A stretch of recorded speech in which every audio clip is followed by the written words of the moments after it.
Hey, good to see you. Hey guys, how's it going? Can you guys hear me? Audio working or no? Yeah, we can hear you. All right, perfect. Morning, everybody. Sorry I was a little late. Oh, no problem. How are you doing? Doing great yourselves? Doing well. Good to see you. Good to see you too. Yeah, thanks for joining us. No problem. It's really fun. Yeah, it should be pretty exciting. So, how long have you been playing chess? Been playing for about probably 18 years. Probably when I was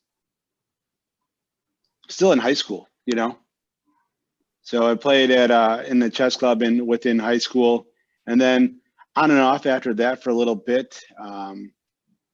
Ended up bumping into a community around like where I used to live in Illinois, and they played tournaments. They played some speed chess, so that was like a whole different like atmosphere compared to like because the school I went to was really tiny. So then I started being involved with those people and playing blitz chess and speed chess, and it just kind of really caught my attention a lot more. What's the difference between blitz and speed chess? Well, it's like, I mean, the same thing. So instead of like long games, it was like a lot quicker games. So, so I would say like when you would hang out with friends, it was a lot more fun to play those games. But then it would also help prepare you for tournaments because it helps you make decisions very quickly, which is something that you need to do within chess, like clock management and time management. So, yeah. A lot of strategy involved. There's a crazy amount of just planning and strategy. I mean, I was talking with people just a lot of people at the gym like recently just about chess because the Queen's Big Gamut kind of came up, and a lot of people even there know that I played chess. So just talking to them about the mental exercises that you have to do. It's like preparing for like a turn, like a meet is very similar to that. You continue your opening strategy, your opening study, you understand that. And then like the day of like a tournament, you would do tactics for probably, warm your brain up just like you're warming your body up before you would do a deadlift or a bench press, and then play a couple scrimmage matches before any tournament would happen. So that way you're well prepared going into that day. Okay. So, yeah. And similar, I don't know if you guys have done actual like meets, but tournaments can range anywhere from like one match can be anywhere from like an hour and a half to like 5 hours. Oh wow! So then you just have to be mentally like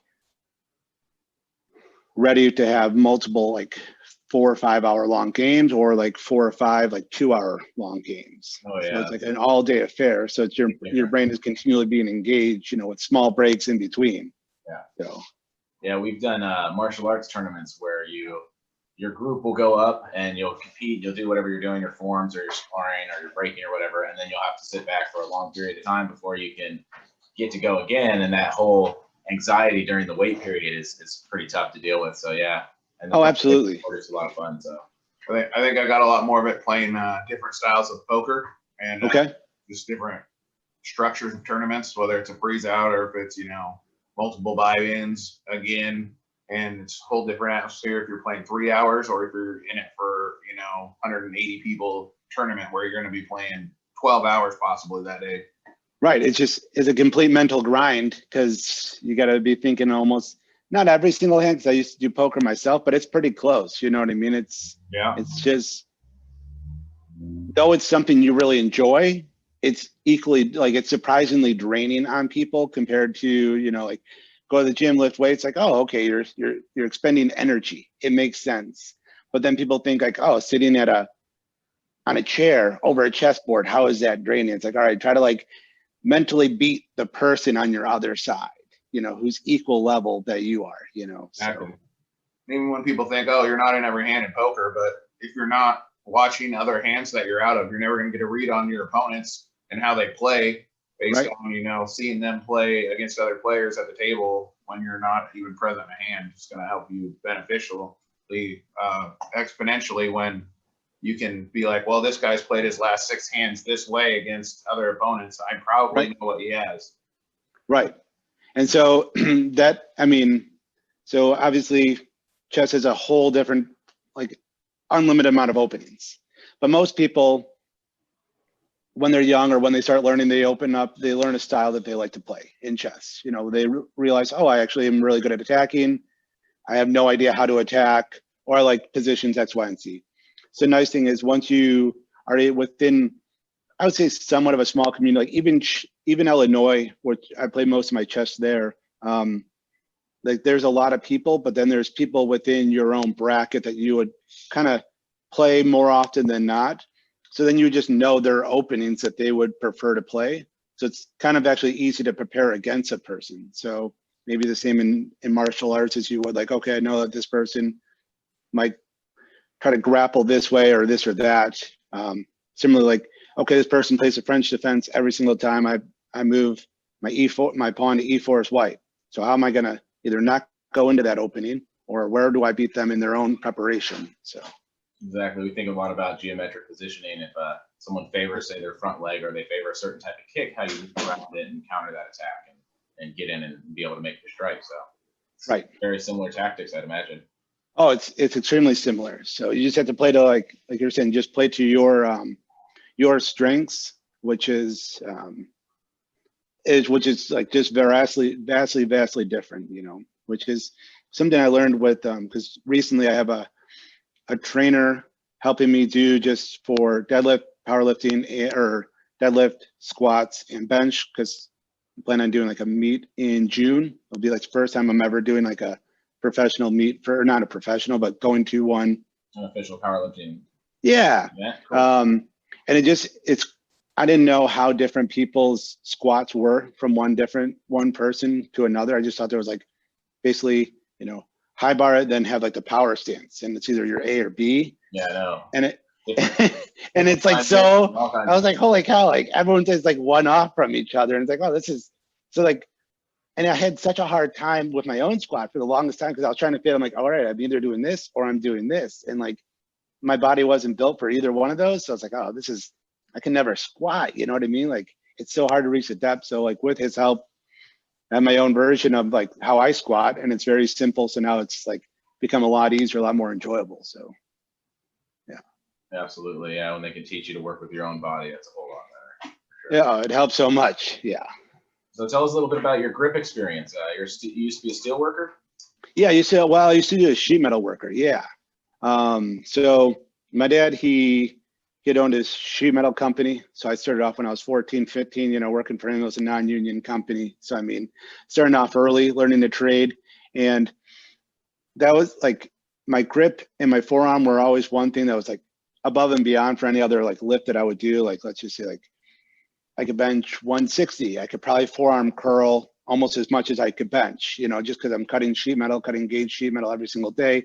My grip got solid and my forearms just became like immensely powerful. And I think it's just I think most people like to focus a lot on what comes easy and what comes like what's already easy for them. So like when I would go to the gym and there's people like 3 times my size and they're forearm curling the exact same weight I am, I'm like, oh, that's pretty nice. You know what I mean? At least I can compete with people on this level. You know what I mean? So that's always what's kind of fun, because like, you know, I look a lot tinier. I'm like, all right, well, I might not have thick forearms, but I literally just cut sheet metal every single day of the week. So I just do grip work every single day of my life. So yeah. So have you started dabbling in grip sport now?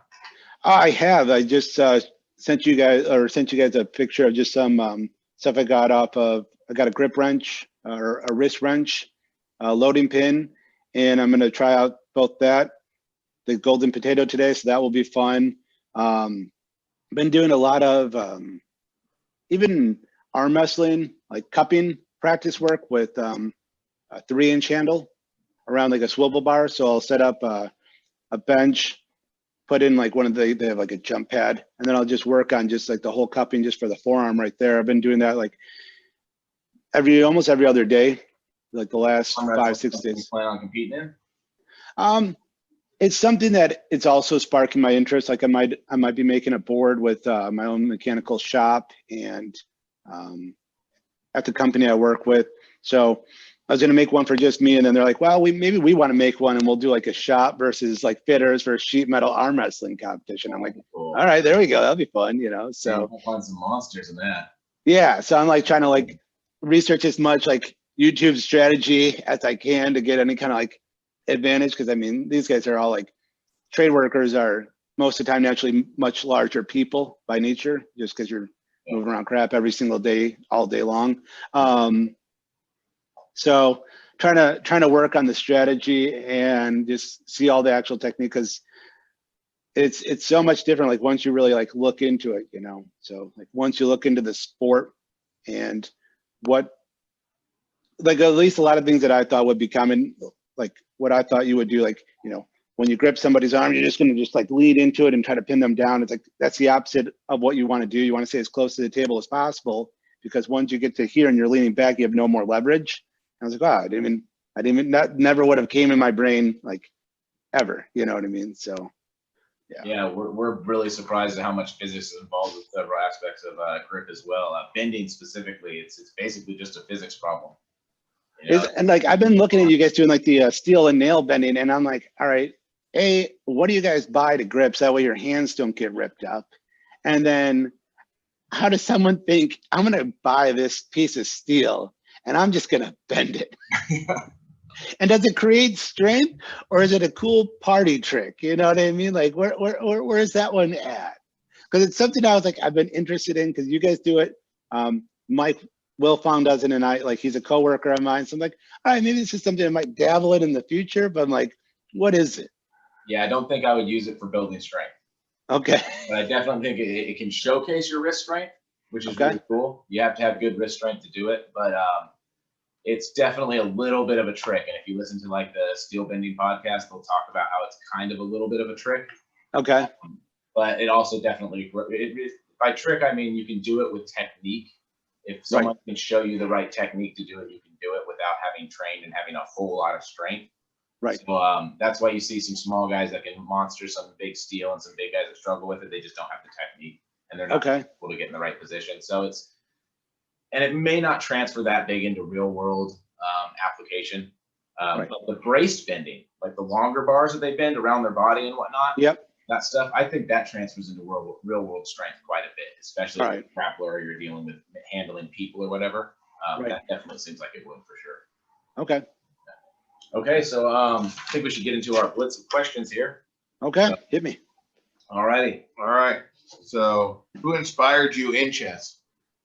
Who inspired me in chess? I would have to say, just early on, my dad was a big inspiration for a lot of things, just the trade I'm in and also like chess. So my dad was also, split thing about him, like opposite physique as I am. Like I'm like 5'9", he's like 6', he was 6'3". He played for the Oakland Raiders football team. Part of the reason why I like the forearm grip, I mean, his forearms were like tree trunks. So I was like, oh man, if I work out hard enough, they might grow. They haven't grown yet, but you know, sooner or later they might start to grow a little bit, you know? So yeah. So that was also a big part, because like he was also like, really quick, the other side story. So he had never like worked out once he got out of like playing like, you know, football, and then started his sheet metal business, but like he just did construction all his life. And I remember my sister was dating somebody, and this guy was like a high school kid, but was always working out, thought he was like strong. And she's like, oh, you should arm wrestle my dad. He's like, oh, I don't really want to like, you know, humiliate your dad. My dad's like, okay, kid, come here, you know. And it was like, he had like, you know, like his arms looked like the nice, like strong arms, but like there's a big difference between having real strength and having like good looking flashy arms. And it was like a split second, my dad just like slammed his hand down on the table for saying like, I don't want to embarrass your dad in front of everybody. The guy's like, oh, I'm a lefty. My dad's like, all right, here you go. Just crushed him again. There was never again a challenge ever again after that point. It was pretty funny. I was like, oh man, I like that. Like he didn't even have to say anything. It was just, all right, let me just show you. Let me just show you, kid. Yeah. So. Especially in high school. I mean, you build muscle so much quicker and it looks better because you're at age. I mean, you could look big and look like you're, you know, Johnny Bravo or something. And it's not real strength yet. Yeah, there's a reason why it's called old man strength. You know what I mean? Like it's just different. So 30 years of training that connective tissue. Yeah. Yep.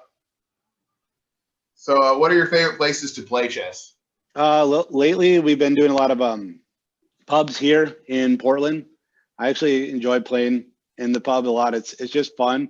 I mean, everyone trash talks. We have probably, I mean, the culture difference out here playing with people. I mean, we have about 5 or 6 guys who are really good, who are homeless, and then you just have everybody else who's like a mix of everything. So it's just a fun variety, and it just creates like a just fun atmosphere. You know what I mean? So I've never really played in a pub before, and I was like, oh, beer and chess go great together. Why have I not thought about this before? So Yeah.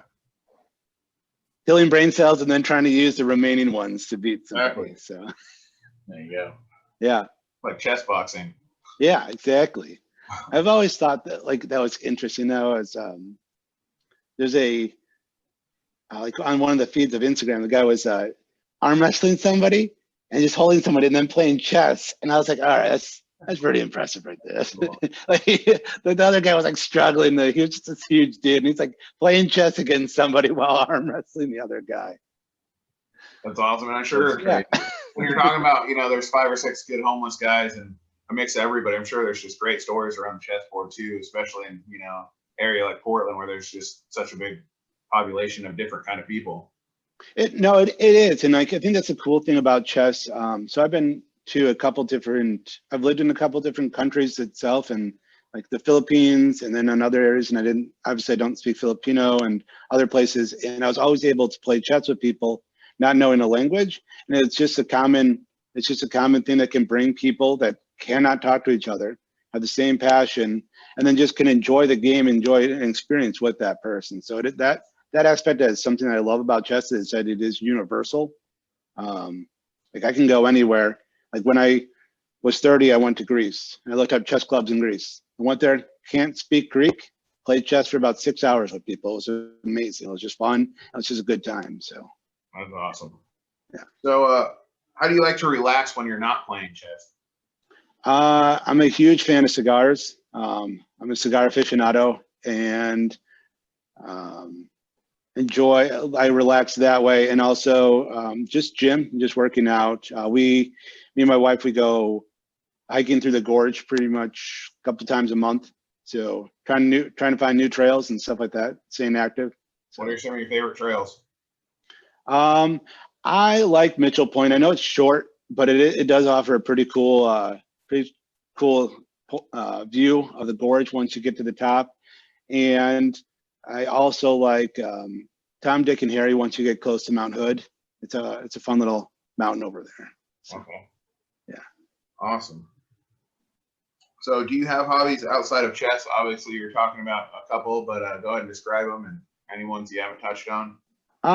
So just hobbies outside of chess, I would say cigars, working out is also another one. And then what else would be some of my hobbies?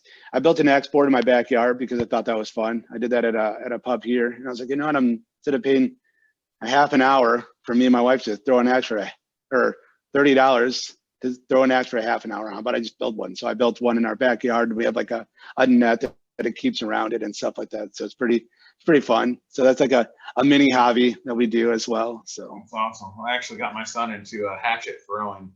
Oh, nice. We're out at my brother-in-law's house and we're throwing hatchets.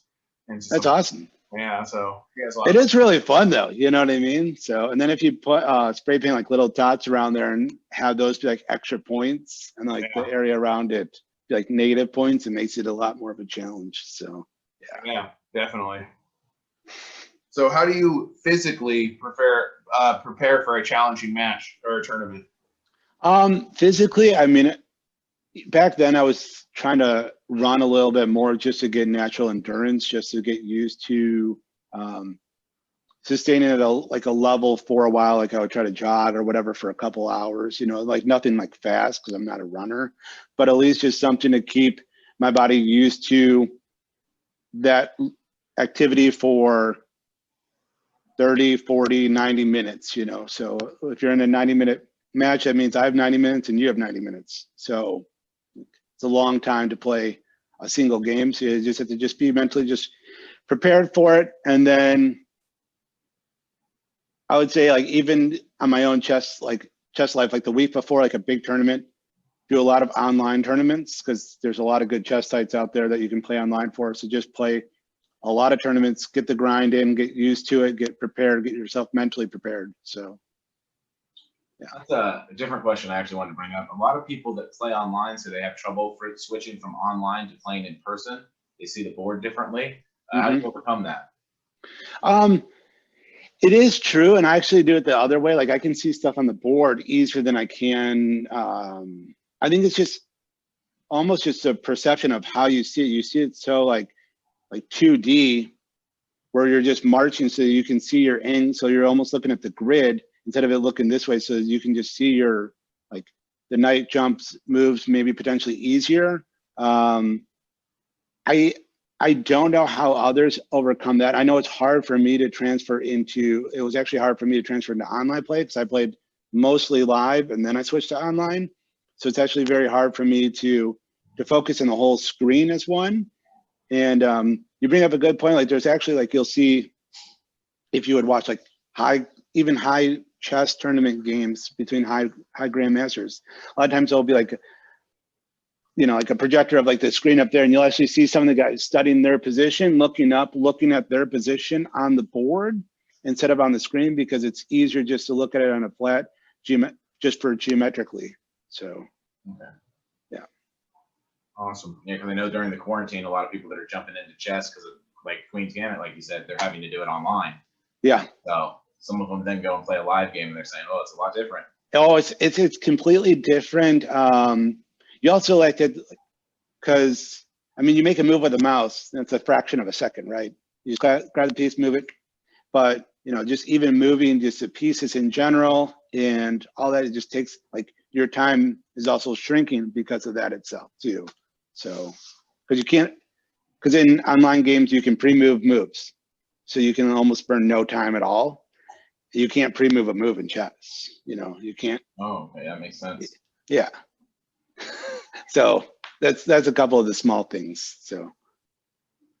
And this just popped in my head, but similar to poker versus online and live play, do you notice any players that have any tells by their hand placement or anything they're looking at? Or Yeah, I definitely, yeah, you do. You can stare at a player while it's their turn, and you know, like a lot of times people aren't good at hiding where they're focusing their mental energy, because it's hard not to do that. Like if you're thinking like, all right, I'm gonna look at my bishop, I'm looking to see where I'm attacking and staring over here. It's like, okay, well, let me see what moves you're probably processing in your head. It's like, it's very easy. It's not all the time, but a lot of times it is very, like, the more complicated position gets, the more you're focused on one specific area, because it's hard for your brain to start, because you need your brain to focus on that to then see all the possible moves. So naturally staring at it at that position helps just make it easier to see the moves in your own head and to process everything out. So yeah. Awesome. So there are definitely tells that you can do. And then similarly, like if you make a blunder, it's like try to act as calm as you can over a board. It's like, oh, I did give him a free knight. Let's see if he thinks that's a trap. You know, so yeah, those things happen. So that's a new strategy too, even. So that's cool. Yeah. You talked about a week out before matches, mentally preparing, but do you do anything, you know, months and months out to mentally prepare for an upcoming tournament, or just normal play, or just normal play and study? You know what I mean? So it's definitely looking into doing a lot of tactics, grinding out the tactics, and studying end games. Because if I would recommend stuff to new people, it isn't studying openings. Like that's for when you, like, I would say learn a basic opening that you're not going to die within the first 11 moves. Because most beginners, like, they'll just leave free pieces sitting all over the board. As like, it's really interesting to watch. But learn how to, like, it sounds crazy, but learn how to checkmate a king. Like, learn the end game very well, because every game will get there. Every game will get to the end game. So if you're very efficient at how to finish off a game, you're gonna be better than the majority of the people out there. Like, you can have an average middle game and then beat people at the end game every single time. because most people think that it's dry and boring to study, which that might be, but that's how you win. Like that's where you win, is the end game. So yeah. Do you prepare for specific opponents? If so, how and why or why not? I do when I have like a group that I play with on a regular basis. So if I'm going to go to a massive tournament, I have no idea who I'm going to play, so I'm just preparing my own game. But if I'm going to go and meet at the pub and play like 2 or 3 of the regular guys that are around my strength, I know what opponents that they play like 80% of the time. So I will prepare for them because I want to beat them in trash talk. So yeah, absolutely. Right. Yeah. Yeah, absolutely. Because if I can get you to get out of your position, then I'm like, all right, I've already kind of won a little bit, because you don't want to go into like the study that I prepared you against the game. Like, so now you don't feel comfortable in your position. So it's going to be like, all right, that'll be fun. You know, it kind of creates a more, because once you get out, someone opens up at a different opening that they normally don't do. And let's just say it's a completely new position for both like both of you guys. Then it's just natural talent at that point in time. Then it's like, all right, let's see which one of us is better when we're both in a foreign position where we normally don't play, and let's just see who wins. So that's always fun too. Yeah, seems like that'd be the way to go. That'd be fun. How often do you study the game, and what parts of the game do you study most? Start, middle, end. You're obviously talking about how important the end game is. And how is your study time divided? I probably study still 3 to 4 times a week, about an hour each day, like that I study. And right now I have a couple different books. 2 of them are on the end game. One of them is positional middle game, and how to like see an advantage for a color and then exploit and then utilize that advantage. Because in any sport or game or whatever, like the more advanced you get, like obviously the more even the competition is. You're not going to have these landslide of games fairly ever. Probably like you're not going to have any landslide games in martial arts once you get past first, second, third round. And you have to recognize, all right, am I in a better position than my opponent? If I am, what do I do with that? Because a lot of people have like, all right, I know I'm like, they'll run their game through a computer. It's like, oh, the computer was saying it's like +3, but I somehow lost this game. It's like, well, yeah, you got to learn how to exploit, take advantage, and win your middle game. So that's one area that I'm trying to do quite a bit of study in. And then one is just general openings, because I still need to keep fresh on those. I mean, I spend very minimal time on openings just because I know mine. So I'm going to stick with what I like. The only difference is I'm starting to like, as I get older, changing my strategy a little bit, becoming more of an aggressive player, just because even though I had very good success with being a positional grinding out wins player, I no longer like enjoy that personally. I like the flashiness. So even if I'm going to lose more games, I'm studying openings that are going to allow me to do that. And what I've realized also is a lot of people aren't good at defending. It scares a lot of people. So if you're going to be very aggressive in chess, that'll also help, because people don't know how to be like, oh wait, he has like 3 pieces already attacking me. Like, what do I do? And they start to they get in like a panic mode, and they think the position is worse off than it is.